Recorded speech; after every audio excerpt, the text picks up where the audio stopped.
All right. Welcome everyone to our week 7 instructor hangout on air. We've got Josh and Lisa and Tanny. We're excusing Tanny in advance because she's at her son or daughter, I'm not sure which, son or daughter cross country banquet, and apparently we've got a proud mom on our hands, and she's still joining us and giving us facial cues.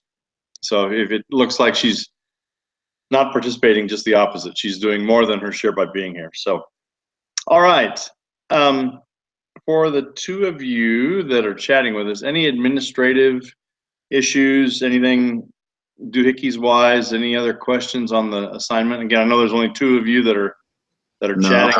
Certainly, Tanny, if you want to type in there, you're welcome to. But again, not requiring you to. Please don't feel obligated.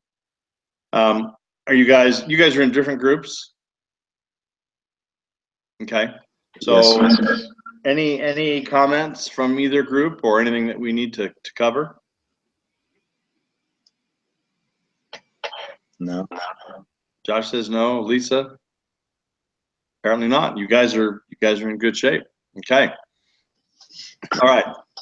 Well, we're going to talk about a couple of administrative things. One is our next doohickeys assignment is due at the end of week 8, which would be at the end of next week of class. Welcome, Susan. Glad to have you here. Hello. Glad to. I'm not sure if it's your camera or you have a piece of dark saran wrap over the lens, but you've got a very large cloud of smoke in your house. One of the two. It is the camera. No, it's great. We can see your smiling face. That's all that matters. So, and welcome. So at the end of next week, again, everybody did a good job on those doohickeys assignments. We want to make sure we have that continue. So just pretty much do the same thing. We had one question from one of the groups tonight that said, hey, can we use the same introduction?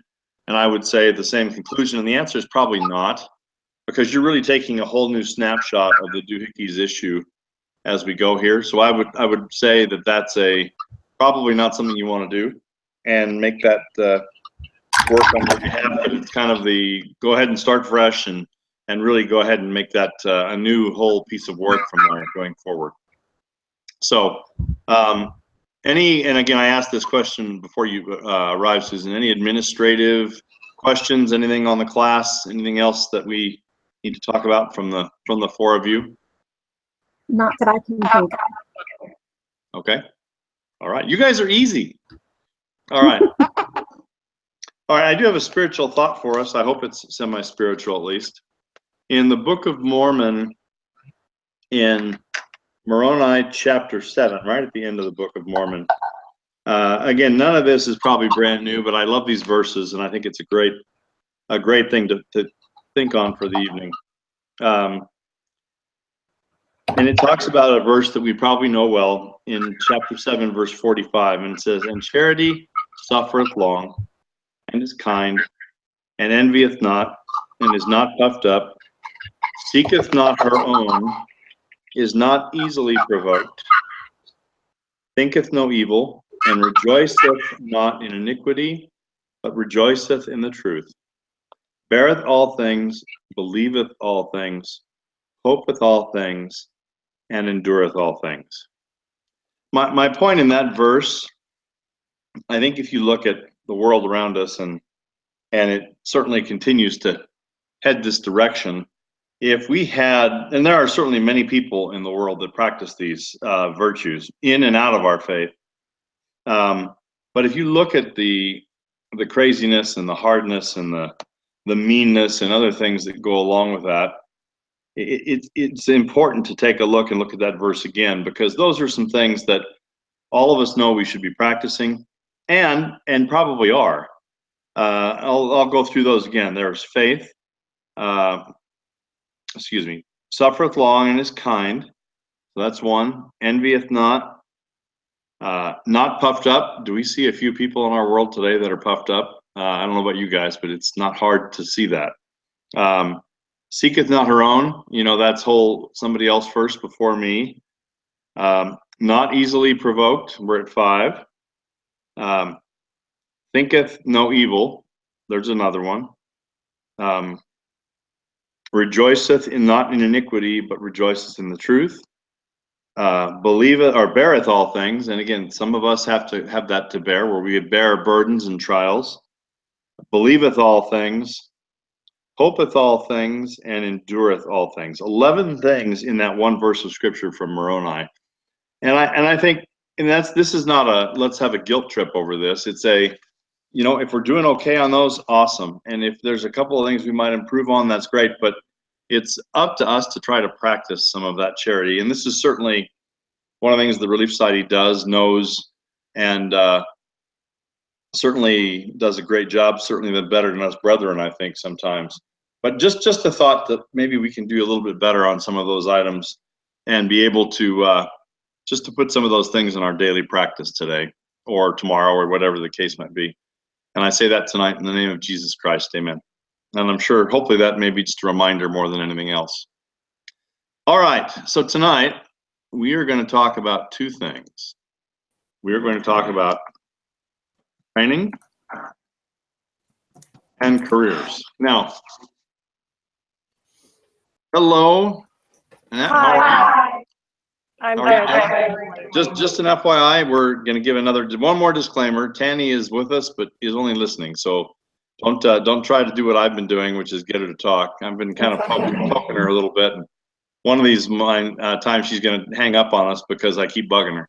So, all right. So we're going to talk about those two items tonight, and I think those are worthwhile discussions. Now, I want to start off with a little bit on training because I think it's important.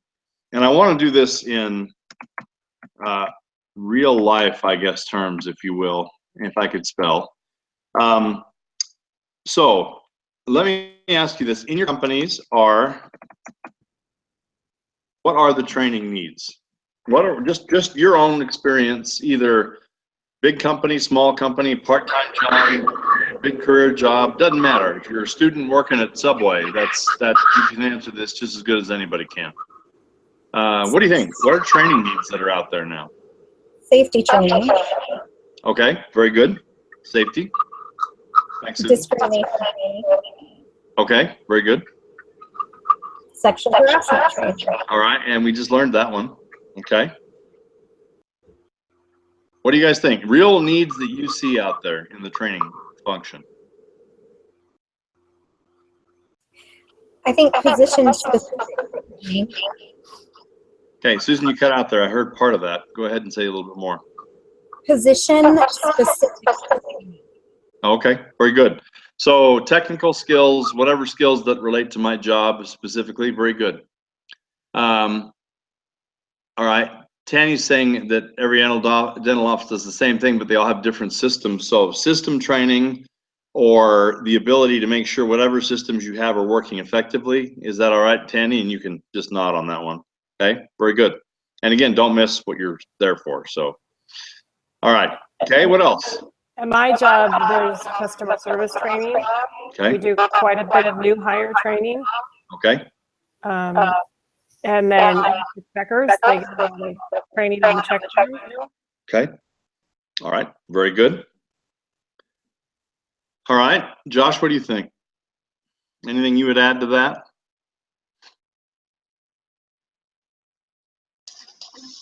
No, not really. Okay. All right. Lisa, anything?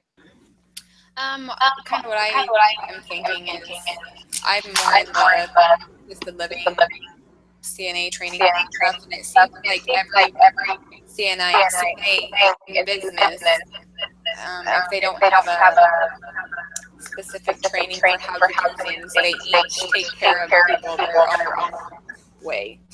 Okay. And it's not necessarily bad. It just would be nice if it was all the same. Okay. A little bit on what Tanny was saying about the dental office. Yeah, yes, they all do things different, and that's fine. We don't want them all to be clones of each other, but there's probably some things that people could standardize that could make life better across the board. So those are good thoughts. Okay. Any others to add? Okay, let me ask you this. Is there enough training? Just your reaction from your your take on what you've read, either in our material or otherwise, what you see. I mean, is training getting done enough? And it'll never be enough in the, you can always do more, but is it at least the basic level enough? And Tanny says absolutely no in capital letters. Okay.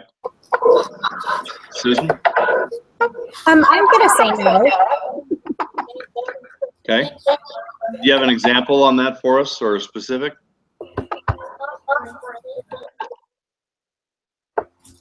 Let me ponder that for a minute.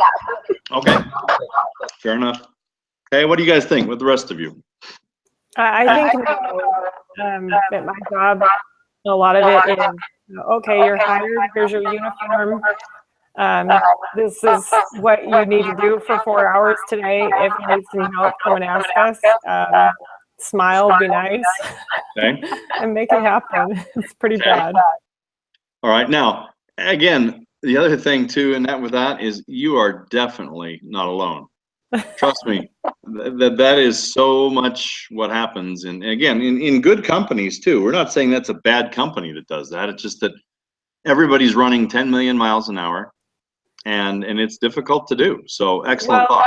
The other part of my company is it's expensive to a lot of time train, because not only are you training the employee, but you're taking someone else away from their job to spend the time and like to train that person too. So it's two people that you're spending labor on to train that one person. Okay, very good. Tanny says, I started a new job 6 months ago, dental hygienist for 23 years, so I know what to do. This new job, I've even had to learn the computer software by trial and error without any training. You bet. And I'll bet, Tanny, you knew software somewhere else too. My guess is that wasn't the first software. And so it doesn't mean one's bad and one's good. It's different. So what do you have to do? New job, you've got to learn it. Okay, good thought. Okay, yeah, you know what? I've noticed that too. I'm sorry about that, Susan. Yeah, I don't know why I've got that same feedback, and it's not my computer. It's been that way the last couple of weeks.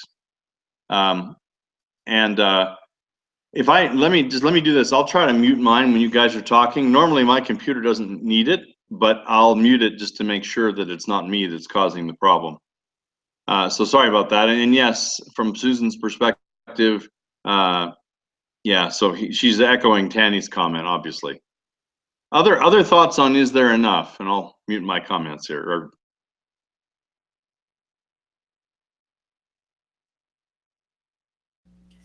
When I started working as a CNA originally, I remember doing a lot of online training or reading and that kind of stuff, I guess, but it wasn't hands-on or what they expected at the building or how everybody was supposed to do things. It was more of like food handlers training and stuff like that online, which you get the book work from it, I guess, but not the real life stuff that you need. Okay, good thought. You guys keep chatting. I'm gonna run and get a pair of headphones. Give me 1 second. I'll be right back. So you guys keep talking about the training. Is it good? Is it not? I'm gonna mute mine and then let you guys keep talking. I'll be right back. Okay. Susan, do you work somewhere? Do you work? I do. I'm not sure if I'm muted or not. I so can let hear me know you. if you can hear me. Okay. I actually work for the church, and I was just thinking about my training period as an admin assistant for a facility management group. The training that I went through was about a week and a half time with my predecessor. That's not long enough. No, and she covered, quite a bit, but I didn't realize some of my responsibilities until training about 6 months later with all the other administrative assistants in our region. And there were components of my job that I had no idea that I was supposed to be doing, and was thinking that there wasn't a legitimate administrative assistant training manual that I could just even sift through to be able to assess where I needed to be and what I needed to be working on. I think that's the hardest part of starting a new job is all of the things that you don't know, and you kind of get thrown into it, and then you wish you could get 2 months with the person that was there before you. Absolutely. It would be a lot easier. Absolutely. Josh, do you work somewhere? Yeah, so I sell suits right now just at a store, and then I also volunteer at a hospital. But for me, I felt like my training was okay. Selling suits wasn't really too complicated. And just kind of showed me what to do, but so I haven't really had too many problems with lack of training, I guess. But I think it takes some skills to be a salesman. I think that's not, yeah. I mean, that's something I'm not strong at. Did you have to be trained to do sales stuff, or was it mostly about the suits? Yeah, they didn't really train me too much. They just kind of showed me like the features of the suits and different things. And yeah, I guess I did have to kind of figure out some things as I went. Mm-hmm. Interesting. So it sounds like, as I heard it, as I ran to get headphones, sound like some pretty good thoughts. Is this helping? Yes. Very much so. You know what? It's weird because I've never had that issue with my computer, but obviously it's there now. So sorry about that. I think it was probably your microphone was picking up what we were saying and sending it back to us like you were talking it. Okay. So you must have really good speakers and microphone. Well, normally it did that without any problem, but apparently it's not happy at this point in time. I think it's just really good speakers. No, well, I'll take that as a compliment, but we'll work with the headphones. I hate looking like an airplane pilot, but that's all right. We'll live with it. I'll join Tanny and Lisa with the headphone and Susan with the headphones on. All right. Well, let me ask. I was just going to say, it doesn't make you look like an airplane pilot. It makes you look like a rapper or a DJ. You know, at least my kids would think that. Put it this way, that is one thing I have never been accused of. Either of those. So that makes me laugh. So I appreciate that. Yeah, I'll tell my kids that I got accused of looking like a rapper, and they'll just, yeah, nice try, Dad. Good laugh on that one. All right, well, so on the training thing, we always know there's more, and there's a couple of things I wanted to bring up. One of my last companies, our CEO had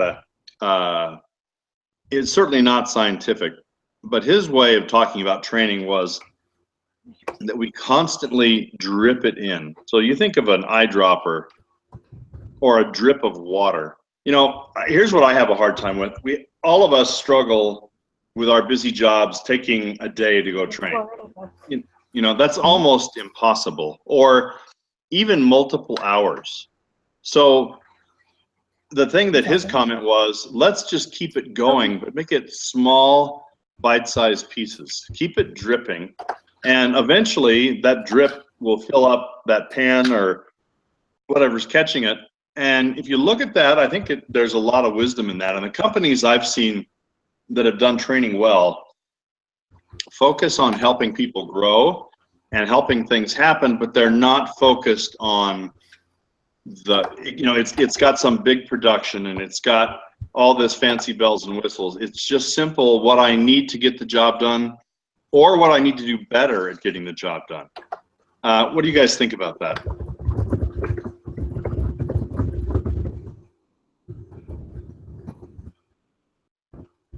I think it makes a lot of sense. That article we were reading about, one of the guys, and he was talking about Dilbert does training. I think he mentioned several times, I'm not sure which one it was, but he said that you're constantly learning, you're always learning. And when your company is always learning, it's a benefit to your company. So I like the idea of constantly dribbling in the information. You know, being a new hire, I think it would be really nice if you knew everything right from the start. But even if they dumped all that information on you at the beginning, I don't think you would retain it all anyway. So, I mean, it makes sense. And I like the way that, you know, that dripping it into the pan until the pan is full. Yeah. And, you know, there can be a problem with that, because if there's something somebody really needs at the beginning, then it can be something you miss. But I think, like you said, if you take a full day of orientation, you know, how many people after 3 hours are checked out anyway? You know, I don't know about you, but that tends to happen a lot. And, you know, yeah, they're there and they're smiling and they're nodding, but their brain quit absorbing a long time ago. Right. Josh is smiling, so I'm assuming you agree with that, Josh? Yeah. Okay. All right. I don't see any disagreement amongst anybody there. So, and Tanny, you are listening for your son or daughter's part in this, right? Because you're looking like you're paying a lot of attention to us. Just checking. Or no, she's not. She's frozen. She put her face there, and she's probably listening intently, or went up to the front of the room or something. So sorry, I didn't notice she had put herself on a picture there. All right. You know what? So my contribution for our discussion tonight on this training is you've given some good ideas. We all know it needs to be there, but I would really just think of small and simple ways, just like the gospel. Okay, there you go. Small and simple ways to try to make things better, to grow, to make progress. And I think I would be much more comfortable with dripping it in, or I guess, if you will, steady upward progress rather than up and down and those type of things. So I think that's my only addition I would give today. I don't think it's a major, you know, aha revelation, but I think it's one that can help. So any other thoughts on training? I want to move on to careers here while we're all still there to talk. All right. So I want to talk about careers. Let's change to that. What is a career? So you can give me a definition from the book, your own definition, whatever. Let's just tell me what that is, if you will.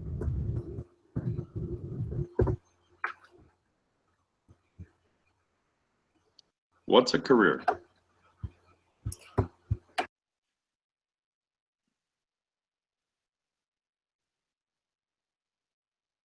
Susan, I think you're muted. If you were talking, you were muted. I was talking. Sorry about that. Okay. It's an occupation. It's something that you are spending significant amount of time in, or years in, or study in, to be able to, I would say, provide for your family and gain experience. Okay. I don't know. Anyone else can add to that? I agree with all that. What do you guys think? Add to it. When I think career, I think definitely long-term. It's something that you commit yourself to for the long term. I think career is a job where there's potential for growth, and you know, it may not be in the same company, but you know, it could be in the same field that you continue to grow and progress on and on. Okay. All right. Very good. Okay. Others?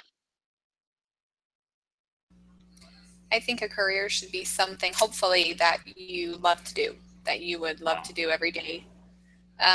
You know, you're going to have multiple jobs in the same career, but you're always going to be doing that one thing, like nursing or in administration, HR. But you should love what you're doing. Okay, very good. And that's by the way, that's awesome advice. I think that's great advice, Lisa, from that perspective. Now, what's different between a career and a job?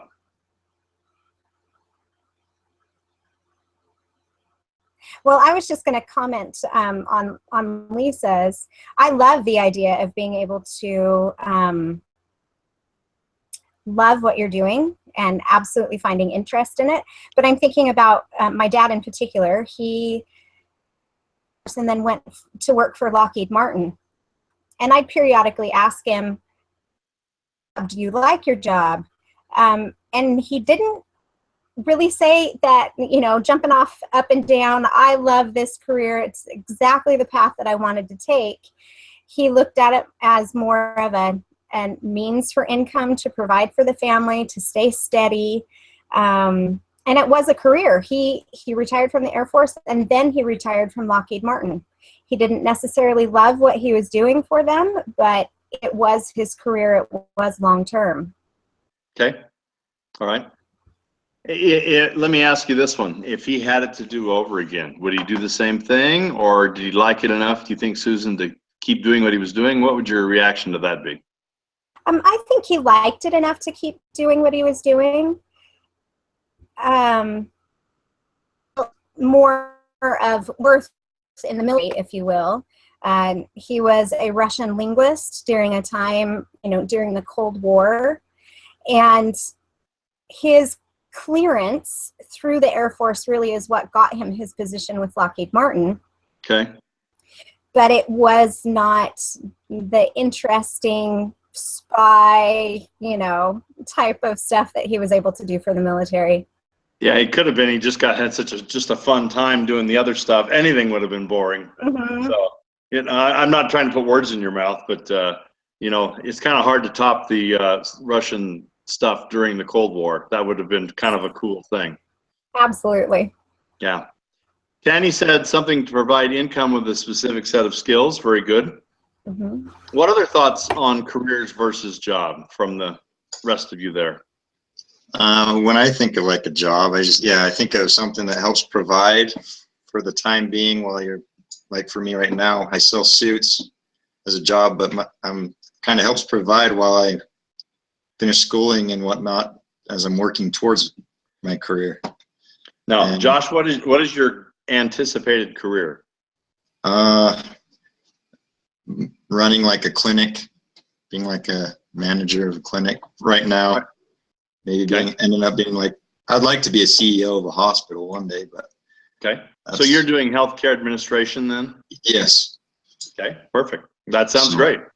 Okay. And then I think also jobs will help you just to build skills that you need towards your career as well. Okay.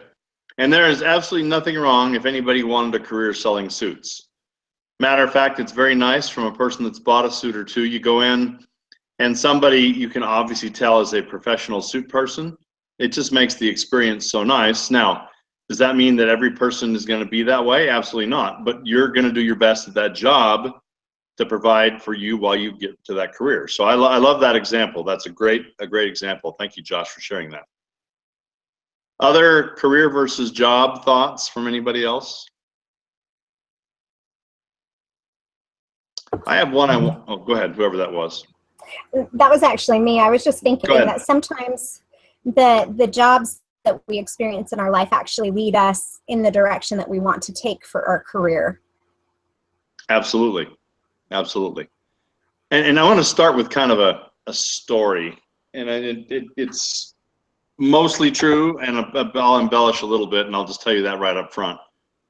I think one of the things that I get concerned with is I see people, now this is probably not you guys, you're getting a degree, etc. But I see people that do what they think they need to do and don't do what they love to do. Now, I admire people that have jobs and do great things, and it's not their career. But I have a family member that started managing some Subway locations or some restaurant locations, and for years and years and years and years and years, just that's all he did. That's it. He didn't know what he wanted to do, so he figured he'd just hang out. And I think it's really sad when people don't know what they would like to do or try to find what they would like to do. Now, healthcare administration, other things like that, they're all great. And I think that you would want to have a aim on something, but let's talk about, is it okay to pick something, work toward it, get there and say, ugh, I don't like this, and pick something else and try to do something? Or is it better to stick it out and hope it turns better? What are your thoughts on that kind of, well, what do I do if my career isn't exactly what I want it to be? Any opinion on that? Well, my thought on that is I'm certainly working for the church right now as an office administrator. Being an office administrator is not my career path. Okay. But it is a good position for me to be in right now as a single mom with 4 kids who are very busy outside of their school life. with church activities and whatnot, having the opportunity to fulfill my callings with, if you will, and then doing this. And this in particular is to be prepared to move into hopefully a career field, my career choice, when I have my degree. Okay, very good. That's awesome. I appreciate you sharing that, and that's a very personal look at things, Susan, and thank you for sharing that. So, other thoughts on the job/career piece of this? I was going to say that I think, like the example you gave of your, I don't remember who it was with the Subway stores. I think you get in a spot in your life where you're trying to pay for the things that, your mortgage, your kids, your whatever. And it's hard to say, okay, I'm going to take this leap and try something different. Especially if you don't have the education or the skills or whatever to back it up. And I think that's why I ended up where I did back in school in my 40s as a single mom too. I'm tired of doing the job that I was doing, and I'm hoping for something better. I'm ready for an adult job, if you say, sounds stupid, but an adult job, move on and have some responsibility and, be able to help a company in a really meaningful way, make a difference. So, but it's scary. It's scary to put yourself out there, and it's scary to be like, okay, can I take a cut in pay? Can I take an adjustment in my lifestyle where my schedule changes and all of a sudden, I'm working 60-hour weeks instead of 40-hour weeks? What will happen with my kids? And I think all of those things go into consideration when you're moving from job to career. Scary. Okay. All right. Excellent. Annette and Susan, those are both great examples. Thank you for that. Josh or Lisa, anything? What else would you add in that area? Well, I know for me, originally my plan was to be a nurse, and in fact, I have my LPN. And as I was working that way, when I got pregnant with my first child, I had some really bad. I had to be on bed rest for most of it, and so I could not work that. But I was able to, while I was on bed rest, help out my old facility, I guess, that I worked at as a CNA. With some of the management tasks, and I loved it. And I thought, and I nursing was good, but I loved what I did for them. Okay. And so that's what made me decide to change my mind. And, I wanted to have more kids, and I knew that I couldn't physically do it when I was pregnant. So. Okay. So again, career by some of the circumstances and other things kind of led you to what you found something that was cool and interesting for you. Okay, very good. Tanny, are you with us again? I am. You're a diligent soul. I thank you for hanging in there. I'm an extreme multitasker. That's the sad thing. For me, I picked a career really early, but it's a career that kind of out of might be the right thing. If you pay attention, you don't see too many 60-year-olds cleaning teeth, because it's just crazy hard on the body. Okay. And so as I'm preparing to find a second career, my biggest challenge is that I am going to take a significant cut in pay and going into entry-level anything. And that's hard to figure out. At what point do you say, I come home, I hurt, but money, or do you just make the leap? Okay, those are great questions, and if anybody has answers for those, feel free to join. I have no answer for that. I think that's a great question with a pondering that goes with it. So, Josh, we haven't heard from you. Anything else that you would add to this discussion, either about your career or just careers in general? No, not really. Okay, I'll add one thing. I would add to that is I think. And Tanny, your comment was appropriate. I think the average now is that people in life have like 7 careers. Now, you can agree with that or disagree with that. That's okay. And that's, there's not rocket science statistics with that. But I go back and I count what I planned on doing. When I was in high school, my thought was I was going to be an auto mechanic. Thank goodness that passed. You know, and I loved it. I still love working on cars, but you know, that would have been, I'm almost 60 now. And if I was crawling under cars for a living versus once in a while on a Saturday, you know, that would have been ugly. So then I wanted to do, and again, part of this comes from the love I have of things, is that I went from that into forestry. I wanted to be a forest ranger because I love the outdoors, etc.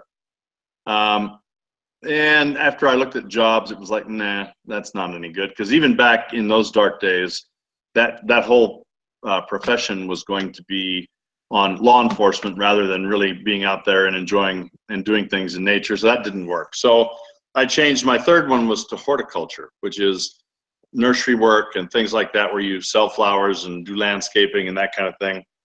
And then I realized there was like no money in that. You know, you'll starve. You may be able to plant a tree, but you'll be living under it because you won't own a house.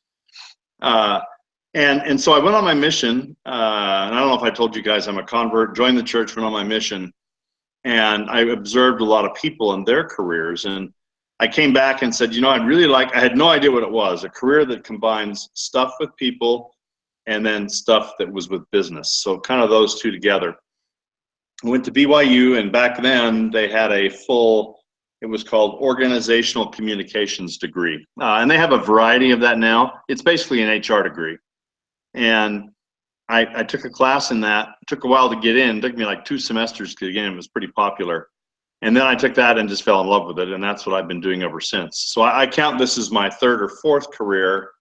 And I don't know, maybe there's a couple more in there yet. Part of a semi-career is I like teaching. I mean, I don't do that. You're my only class that I teach, is this class with you guys. I do a little bit of other administrative work for BYU Idaho, but not much. I've done a lot more in the past. I love BYU Idaho as an institution, and I believe in the values of who we are and all that good stuff. But I like teaching. So you can probably count that my 5th career, even though I'm never going to do that for just a living.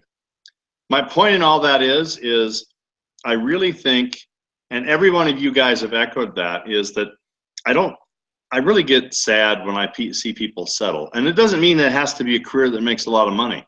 It can be a career that pays nothing. Volunteer work or all kinds of things like that. There's career for everybody, but it's doing what you love doing, and again, or working toward that.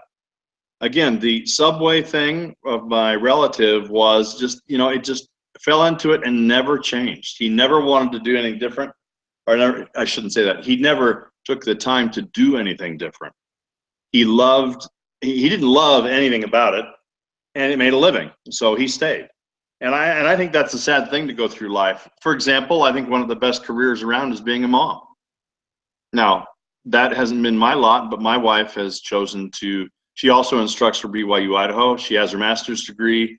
She's writing a book, and she's been a mom. But if you look at the world's definition of the career, it may not be great, but she's done a great job on it, has a great career. So anyway, I'm rambling a little bit, but I think it's making sure you follow your passion and not giving up, because I think when you talked about this, Annette, I think part of that is you gotta stick with it. Even if you don't know the answer, how am I gonna do this? I really want to, but I gotta take a step back. I've got to move over here.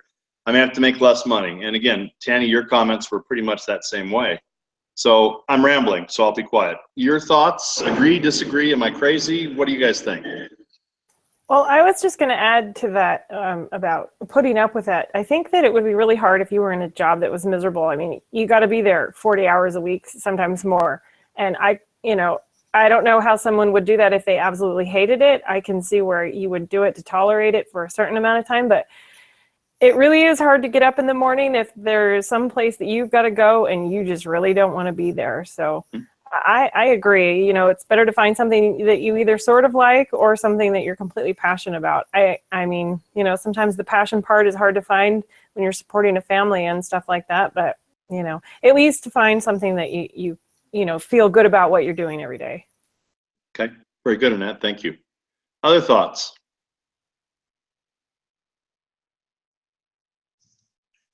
I had a mentor give me some great advice. She said, write down basically everywhere where you want to be, even if you don't know the path of how you're going to get there. And then you're better ready to watch for the doors that are along your path you're already taking that will lead you to where you want to go. Okay. I think that's awesome advice. Okay. Good, Tanny. Thank you. Josh, Lisa, Susan, what do you guys think?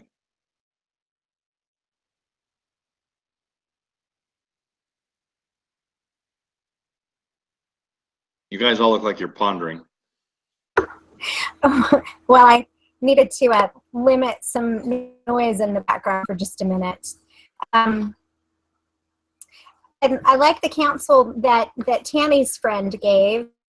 That I was thinking is we need to be in tune a bit spiritually. I hate to this. I don't want to say I hate to throw this in there or to be trite about things of a spiritual nature. Important to the Lord sometimes. Where is it that you want me to be? I have a girlfriend who moved from Ohio 2 years ago. She moved to Utah to start her career in like health and massage and different things like that. Just this week, she announced that Heavenly Father wants her to move back to Ohio. And she's been able to follow the counsel of the Lord related to her life, and it's worked well for her. Rely on the Lord, if you will. She has put in the effort in educating herself and in finding the best spots for herself and aiding those that need her in her life. But it's time to move on. Okay, good, Susan. I think those are words of wisdom. I like what you're saying. Other thoughts? I was just thinking about what Annette was saying about doing a job that you absolutely hate, or if you don't really like it, and how that can make it so much harder to get up and to do your job. I would try to stay out of that situation if possible, but if you do have to do it to provide for a family, so be it. But I'd be looking for other opportunities to find something that you like a little bit more and progress in your career, I guess. Okay, good, Josh. I appreciate that counsel, and I think there's wisdom in that. You know, if you've got and a job in school is a perfect example. A great job while you're going to school is important, and if you don't necessarily like it, but it provides, you can live with a lot of things. So I think there's wisdom in what you're talking about. I don't have any answers for this. I just have the questions. I think for everybody in our class, in addition to the 5 of you that are here tonight, I think the questions you have to ask are, am I okay with my career? Again, it can be about money, or it doesn't have to be about money. It can be what you're doing at BYU Idaho to prepare. It can be something else, and that kind of goes along with the change of majors. How many of you have changed majors at all during your college career? All right, got 2 hands. All right, so I got 2 out of 5 of you, and that's pretty normal. Matter of fact, it would probably be 3 out of 5 if it was normal. So it's okay to do that. I think it's just following what you think is appropriate and doing what you think best. I love the counsel on what Heavenly Father wants you to do that Susan added, is that because Heavenly Father knows you, He knows the future, He knows everything, and you know what? He can guide us to do that. And I think through relying on the atonement of Christ and those type of things, I think it's great and allows good things to happen. And I think it's important to be able to recognize that. So I would also just say, give it a try, and if you don't like it, just keep trying. It's kind of the Dory approach, if I'm getting my cartoon characters right. My kids always have the just keep swimming. You know, just keep swimming, swimming. And sometimes when we have our careers, you just got to keep swimming. And if you go, you know, I really thought I was going to like this, but ugh, I didn't. Or like Tanny talked about, you know, I can't do this physically anymore. It's killing me. And I admire somebody that has the guts to go change. And that's a hard thing. So good, excellent thoughts. So let me ask one last question as we wrap things up. What can we do, whatever we're doing, to enhance our careers? Let's go with a move forward kind of approach. What can we do to make our careers as good as they can be? Just what common sense advice would you give to us and to the whole class? So in my business fundamental class, we are reading Good to Great. And one of the things that struck me the most in that book was always doing your job so that you're continually trying to get your job. Okay. Not necessarily keep your job, get your job, always doing your best. Okay, excellent. I agree with that. That's great counsel. Okay, what else? What else do we do to make our careers as good as they can be? I think look for the good in where you are. It's really easy at work sometimes to just get the, oh, I don't like this, I don't like this, I don't like this. But I think the old count your many blessings is a good way to get the most out of where you are too. You mean, Tanny, the grass is not always greener somewhere else? Dog poop over there too. That's exactly right. My husband Okay. just said there's still dog poop on that lawn too. All right, that's awesome, because it is. And you know, every company, every opportunity, even every non-paid thing has its downsides. Okay, very good. What other thoughts on a go forward, build your career, grow it? What do you guys think? I was just thinking building good relationships with your coworkers and those around you. That'll open doors maybe for other opportunities as well. And you'll like what you do more because you enjoy being around those that you work with. So yeah, absolutely. You know, again, huge wisdom in that, Josh. That's great, because you know what? No matter what you're doing, you're going to be working with people. Most of us don't have the ability to work alone, not interacting with others. It just doesn't work that way. So very good comment. Annette, you've been quiet for a few minutes. What advice would you give when you look at your career or our careers going forward? I was thinking about learning. You know, the more you know, the more opportunities you can have to be useful in other places in your career or your company. The more open you are to try different aspects of your company, you know, the more that a person is going to approach you, and maybe you will find something in that you can do a better job at or be happier at. Because I think in a lot of companies, there isn't just one type of position. And if you're constantly learning and putting yourself out there and saying, hey, you know, let me have a try at it, getting your name out there, like I think it was Josh said, and Guy, I think building those relationships and networking with those people is probably one of the best things you can do. Okay. All right. Very good. All right. Good thought. Okay. Others?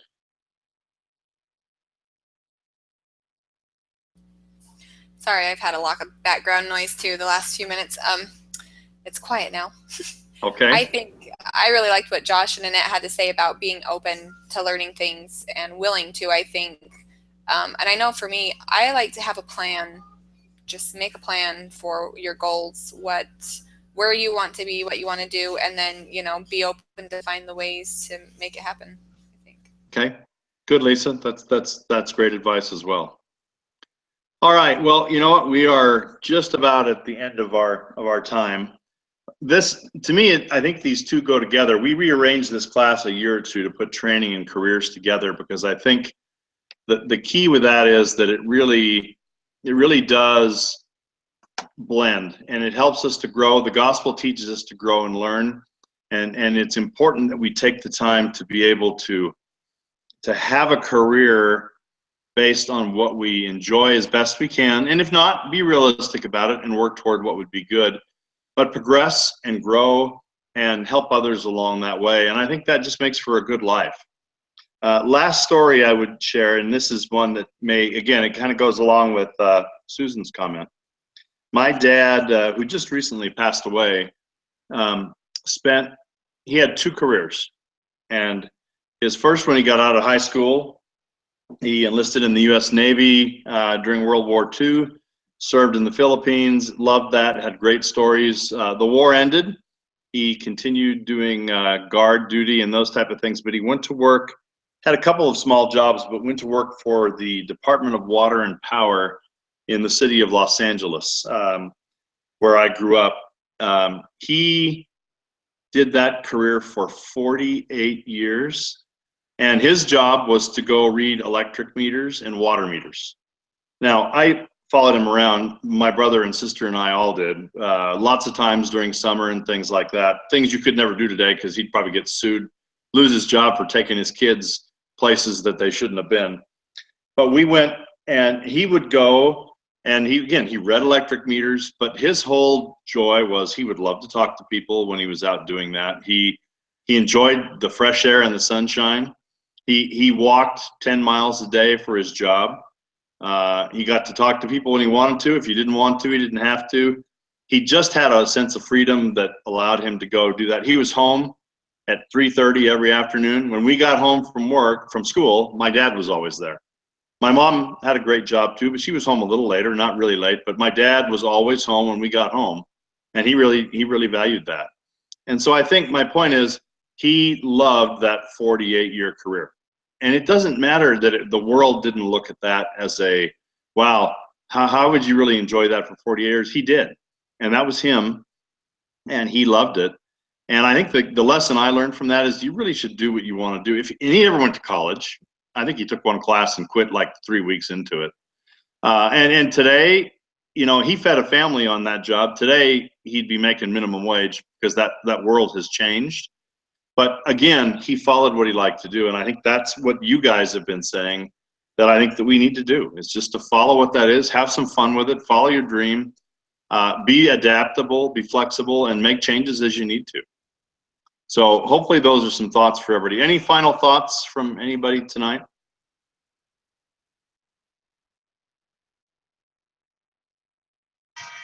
I have one final thought along that line. I watched my dad make a lot of money and be absolutely miserable doing what he was doing. And he wasn't fun to be around either as a kid.